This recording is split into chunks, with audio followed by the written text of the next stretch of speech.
এলপিএলের mega ফাইনালে বল হাতে সাকিবের বাজিমাত, কিপ্টে বোলিংয়ে জোড়া উইকেট শিকার, দলকে এনে দেন ব্রেক থ্রু।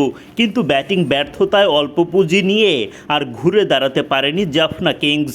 সাকিব হৃদয়রা ব্যাট হাতে আলো ছড়াতে পারেননি। দাপুটে পারফরম্যান্স গল গ্যালান্টসের, শিরোপা জিতল নুরুল হাসান সোহানদের দল।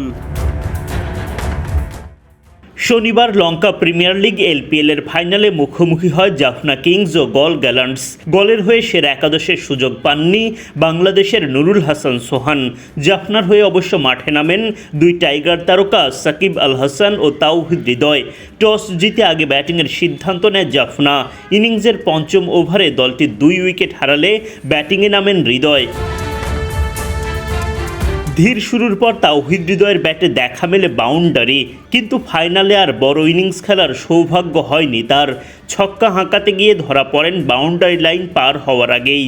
হতাশ হয়ে বিদায় নেন এই বাংলাদেশি ব্যাটার। 10 বলের ইনিংসে 1 বাউন্ডারিতে করেন 10 রান, স্ট্রাইক রেট 100।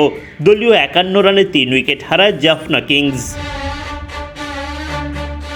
হৃদয়ের মতোই ব্যাট হাতে ব্যর্থ সাকিব আল হাসান। রীতিমতো ক্যাচ প্র্যাকটিস করিয়ে উইকেট বিলিয়ে দেন তিনি।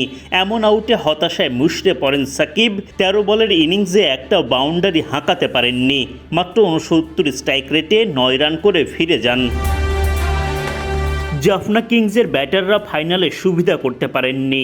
মাত্র 123 রানেই অল আউট হয়ে যান তারা। 124 রানের টার্গেট দেওয়ার পর ইনিংসের পঞ্চম ওভারে প্রথমবারের মতো বোলিং করার সুযোগ পান সাকিব। একটা বাউন্ডারি হজম করে খরচ করেন 5 রান। নিজের দ্বিতীয় ওভারে এসে চমক দেখান এই অলরাউন্ডার, তোলেন জোড়া উইকেট। রজার্স ও দিনুরাকে করেন মাঠ ছাড়া।